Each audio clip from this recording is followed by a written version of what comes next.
Alright, what's going on YouTube? It's your favorite weeb ninja, AmaterasuNinja, and today we got another anime analysis for you guys where we discuss anime as they air, episode by episode, and you decide whether it's a good anime or not. If you're gonna drop it or you're gonna continue watching it, or maybe give it a try for the very first time. And if you're watching this in the fourth episode, I've done other episodes on it, and I also, did multiple. Usually, I stay to a handful of anime this season just because there's so many. There is no possible way that I can watch all of them. And with that being said, hope you guys watched the previous ones and maybe subscribe for the new ones that are coming up. I'm gonna be making episodes as they come out, as I implied in the beginning. So check out for that, or be on the lookout for that, I should say. And hit the noti bell so you don't miss the next episode when I upload it. And subscribe. And also follow me on Twitch. I'm AmaterasuNinja, same name as this channel. It's easier to be short. Search it lowercase. Sorry, I'm messing up my intro now. But with that being said, I hope you guys enjoyed this one and stick around to the end. And with that being said, let's just get into it.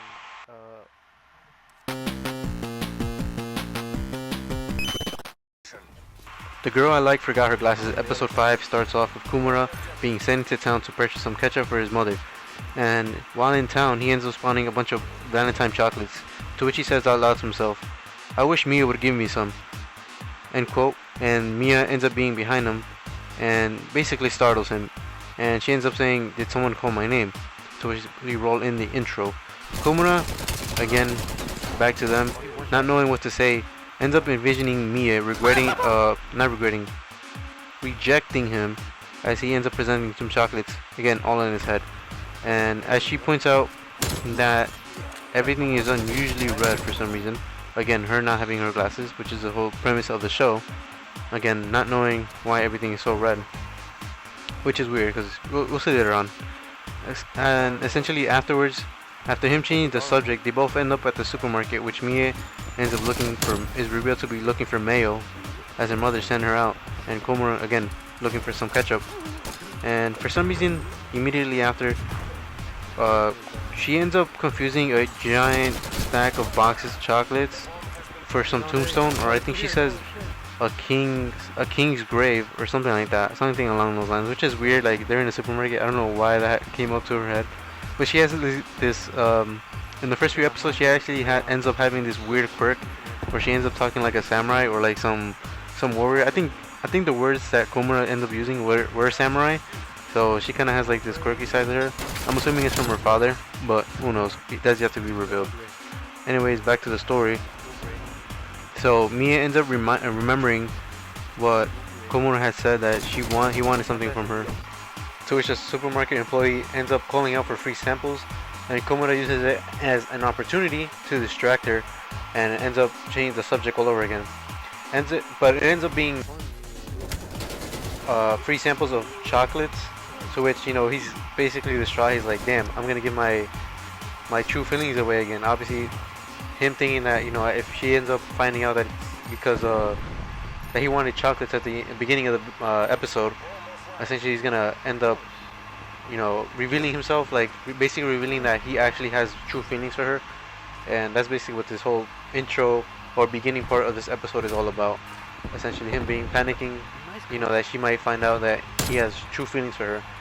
And it's revealed that Mia actually ends up knowing that it's Valentine's, or that it's Valentine is coming up, and ends up putting it together, all the reds that she's been saying all day, and the weird tombstone or king's grave that she ends up mistaking for a box of chocolates. Again, I'll show a picture of that, which is absolutely weird, so quirky from her. And Komura is essentially shocked as Mia says that that's what he wanted, the box of chocolates. He ends up figuring it out, and essentially he gets all nervous. He jumped off the map. And the next scene, we essentially cut back to school where it's Valentine's Day, and essentially Mia is handing out chocolates to her friends that she handmade, and Komura is pleasantly surprised, essentially because she has no glasses. Again, her forgetting her glasses again. And it's only until she ends up receiving some chocolates from one of her friends and doesn't notice who it is. She even asks who it is, yeah. And essentially Komura is like, never mind. You know, she still doesn't know who she's handing out chocolates to. So I don't know, maybe she's just randomly handing out chocolates. Maybe I guess she has multiple friends, because you know, earlier she said it was only for her friends. But anyways, Komura ends up turning. It's Komura's turn to receive his chocolates, to which she sadly runs out, and she ends up digging through her bag again, having no chocolates left. And essentially both of them end up being upset, mostly Mia being upset, seeing as you know, she didn't want to leave any of her friends out, as she states later in the episode. Later, Mia tells Komura to basically stay after class, or to stay after school, and as she apologizes, telling Komura that she'll do anything to make it up to him, or any one thing to make it up to him, and you know, she'll literally do anything he wants. To which Komura tries to confess, and essentially he fails because he couldn't quite get the words out, and Mia finds one leftover chocolate in her skirt.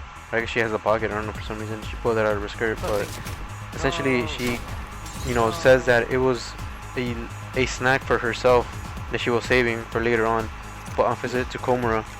And you know, he ends up being happy even though he couldn't get it out, the words that he wanted, and essentially confess, to which he says, you know, I'll do it another day where, you know, you have your glasses and you can actually see me. And she essentially goes off and says, you know, I'll try to be more careful and, you know, try to remember my glasses. And then he also states that, you know, he wasn't quite ready to, obviously he doesn't imply it, like he's not gonna outright say that, you know, I'm trying to confess to you, but he essentially says, you know, I couldn't get it out and it was hard. And Mia being understanding, she literally tells him it's okay and that she'll wait for whenever he's ready and she'll be there to listen to him. And of course it's implied that she basically doesn't know, she's kind of a knucklehead. I'm assuming that she doesn't exactly know, but at the same time you don't even know with Mia. Like, she's kind of, at times that she knows exactly what's going on, but she's kind of a ditz or a ditz. I think it's a ditz, but regardless, Mia being understanding, again tells Komura that she'll wait for him. And later that night, Mia ends up going home and she ends up weighing herself, and it's shown that she ends up gaining weight. The following day at school, she essentially tells her if she ever sees her eating sweets or at any point pig out, and to which, you know, Komura happily agrees. Kind of bummed out because he had bought her some sweets, or I'm not sure exactly what it is. It looks like maybe like a cake or something. Essentially for White Day, I think it was called. And essentially, you know, because Mia, essentially, I am so dumb. I'm so sorry about that. But anyways, moving along, I just gotta get my shit together. But Mia, because she gave out so many chocolates on Valentine's Day, she's obviously gonna receive lots of sweets on White Day because of it. So again, in comes Komura. She's, you know, gonna eat anything because she wants to lose weight again. Mia, not being able to suppress her urges, tries to eat several times, while Komura again stopping her at each time, to which she apologized, saying that she thought it was a cough drop, which, you know, again I'll show some pictures, and essentially it's, I think one of them was a cookie, the same cookie that she tried grabbing at the first time, and again, you know, saying that it was a cough drop, it was a mistake because she has no glasses. Of course, after some time, after her repeating it, you know, we find out that she's basically lying, as one of the classmates ends up giving her some chocolate as well again. And again, she immediately checks if Komura is looking at her, but her being blind, I guess she assumed that he wasn't looking, but she acutely ends up trying to eat the chocolate right in front of his face, again not knowing, while Komura basically blurts out loud, sorry, that, you know, he clearly saw her, you know, looking at him, you know, he was looking, and, you know, tries to eat him, but he again stops him in time. And, you know, after some time, Mia, not being able to take it, essentially goes for a bite, and Komura tries to convince her to stop, as in the morning she basically skipped her morning cocoa, which, you know, I'll show a picture of when she came in. She was basically like, she had fish eyes, I guess she was dead because she didn't get her morning sugar rush, I guess. I don't know. But essentially, it tells her to stop, that, she didn't give up on that cocoa in the morning for some reason, for nothing, right? And at the end,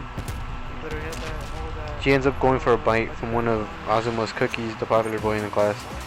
And, he takes notice of this and realizes that it's a treat from Azuma, saying that if you're gonna have, he stands out and blurts out that if you're gonna have a treat, at least have mine. To which, he hands her the cake or whatever it is, and the mini treat. I think it's like some pastry. Again, I'm not 100% sure.